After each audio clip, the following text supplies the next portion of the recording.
পুরুষ মানুষের চেস্ট সাধারণত ফ্ল্যাট থাকে, যেটাকে আমরা মাস্কুলিন চেস্ট বলি।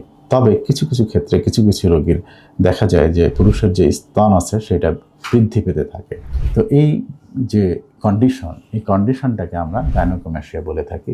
গাইনোকোম্যাসিয়া বিভিন্ন কারণে হয়ে থাকতে পারে, বিভিন্ন বয়সে হতে পারে। অনেক সময় আমরা অল্প বয়সের রোগী পাই, অনেক সময় অনেক বেশি বয়সের রোগী পাই। অল্প বয়সের রোগীদের ক্ষেত্রে কারণ খুব কমই খুঁজে পাওয়া যায়। তবে কিছু কারণের মধ্যে হরমোনাল ইমব্যালেন্স অথবা জেনেটিক কারণ, অথবা দেখা যায় কারো লিভার ডিজিজ অথবা টেস্টিকুলার টিউমার অথবা মেল ব্রেস্ট ক্যান্সার, এই জাতীয় কারণেও গাইনোকোম্যাসিয়া হয়ে থাকে।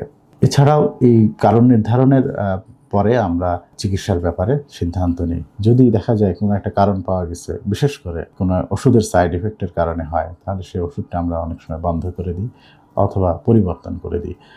আবার অনেক সময় দেখা যায় মেল ব্রেস্ট ক্যান্সারের জন্য গাইনোকোম্যাসিয়ার মতো মনে হয়, তখন আমরা ক্যান্সারের চিকিৎসা যেভাবে করি সেভাবে করি।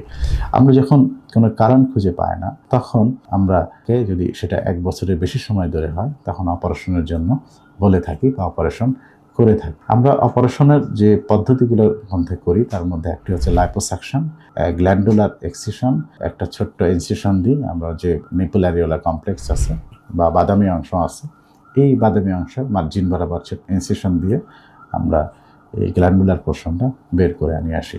লাইপোসাকশনের জন্য আমরা দুই পাশে দুটো ছোট্ট ছিদ্র করি এবং ছোট্ট ছিদ্র মাধ্যমেই আমরা চর্বি অংশগুলো বের করে নিয়ে আসি। আমরা এই সেলাইগুলা খুবই সূক্ষ্ম সুতা দিয়ে করে থাকি এবং ফলশ্রুতিতে একটা সময় পরে এই দাগগুলো একবারে থাকে না বললেই চলে বা একেবারেই মিলিয়ে যায়।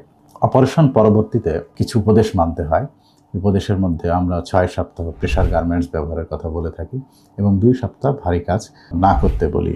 এবং অপারেশনটা বেশিরভাগ ক্ষেত্রে আমরা অজ্ঞান করে থাকি।